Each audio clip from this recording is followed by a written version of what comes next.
ನೋಡಿ, ಮೊನ್ನೆ ಬಜೆಟ್ನಲ್ಲಿ ಅವರು ನಮಗೆ 3.6 ಇಂದ 4.16 ಏನೋ ಮಾಡಿದ್ದಾರೆ. ಅಷ್ಟಕ್ಕೆ ಅವರು ನಾವು ನಿಮಗೆ ಭಾಳ ದೊಡ್ಡ ಕೊಡುಗೆಯನ್ನು ಕೊಟ್ಟಿದ್ದೀವಿ ಅಂತ ಬಿಂಬಿಸ್ತಾ ಇದ್ದಾರೆ. ಆದರೆ ನಾವು ಕೊಡ್ತಾ ಇರೋ ಕೊಡುಗೆಗೆ, ನಮ್ಮ ಶ್ರಮಕ್ಕೆ ತಕ್ಕಾದಂಥ ಕೂಲಿ ಸಿಗ್ತಾ ಇದೆಯಾ? ಇಲ್ಲ. ಹಿಂದಿನ ಫೈನಾನ್ಸ್ ಕಮಿಷನ್ ಅಲೋಕೇಶನ್ ಎಷ್ಟಿತ್ತು? 4.7 ಮಾಡಬೇಕು ಅಂತ ಹೇಳಿದರು, ಆಗಿಲ್ಲ.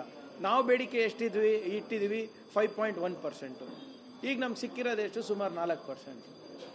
ಹೇಗೆ ನಾವು ಇದನ್ನು ಸಹಿಸ್ಕೋಬೋದು ಹೇಳಿ? ನಾನು ಹೇಳ್ದಂಗೆ IT-ನಲ್ಲಿ, ಇನ್ಕಮ್ ಟ್ಯಾಕ್ಸಲ್ಲಿ ನಂಬರ್ 1 ಇದ್ದೀವಿ, GST-ನಲ್ಲಿ ನಂಬರ್ ಇದ್ದೀವಿ, ಆರ್ಥಿಕ ಶಿಸ್ತು ಕಾಪಾಡೋದ್ರಲ್ಲಿ ನಂಬರ್ 1 ಇದ್ದೀವಿ. ಆದರೂ ಕೂಡ ಕೇಂದ್ರ ಸರ್ಕಾರ ಈ ಮಲತಾಯಿ ಧೋರಣೆ ಮಾಡ್ತಾನೆ ಹೋದರೆ ನಾವು ರಾಜ್ಯ ಹೆಕ್ಕಟ್ಟಾಗುತ್ತೆ, ದೇಶ ಹೆಕ್ಕಟ್ಟಾಗುತ್ತೆ. ಇವತ್ತು ಕರ್ನಾಟಕ ಬರೀ ಏನು ನಮ್ಮ ರಾಜ್ಯಕ್ಕೆ ಮಾತ್ರ ಸೀಮಿತ ಇದೆ, ನಮ್ಮ ಸಾಮರ್ಥ್ಯ ಇವತ್ತು ಜಾಗತಿಕ ಮಟ್ಟದಲ್ಲಿ ಇವತ್ತು ಪ್ರಕಾಶಿತ ಆಗ್ತಾ ಇದೆ. ನಮಗೆ ತಕ್ಕ ಕೂಲಿಗೆ ತಕ್ಕ ಶ್ರಮಕ್ಕೆ ಕೂಲಿ ಕೊಡಿ ಅಂತ ಅಷ್ಟೇ ನಾವು ಕೇಳ್ತಾ ಇರೋದು, ಹೊರತು ಬೇರೆದೇನೂ ಅಲ್ಲ. ಇವರು ದೊಡ್ಡದಾಗಿ ಏನೋ ನಮ್ಮ ಮೇಲೆ ಉಪಕಾರ ಮಾಡಿದಂಗೆ ಮಾತಾಡ್ತಾ ಇದ್ದಾರೆ, ಅದು ಸರಿಯಲ್ಲ.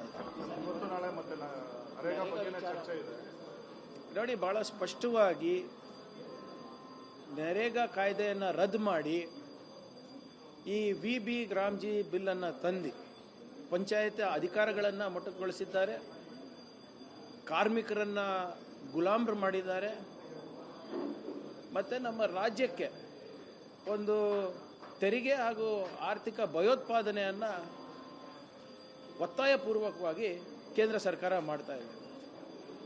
ನೀವು ಆಳವಾಗಿ ಈ VB ಗ್ರಾಮ್ಜಿ ಕಾಯ್ದೆಯನ್ನು ನೋಡಿದ್ರೆ, ಇನ್ನು ಮೇಲಿಂದ ಕೆಲಸ ತೀರ್ಮಾನ ಹಳ್ಳಿನಲ್ಲಾಗಲ್ಲ, ದಿಲ್ಲಿನಲ್ಲಾಗಿದೆ. ಕಾರ್ಮಿಕರು ಗುತ್ತೇದಾರರ ಹತ್ರ ಹೋಗಿ ಕೆಲಸ ಮಾಡಬೇಕಾಗ್ತದೆ. ಏನೇ ಇದ್ರೂ ಕೂಡ ನೀವು ಗ್ರಾಮ ಅಲ್ಲ, ವಿಕಸಿತ ಭಾರತ ಕನಸನ್ನು ಕಾಣಬೇಕಾಗ್ತದೆ.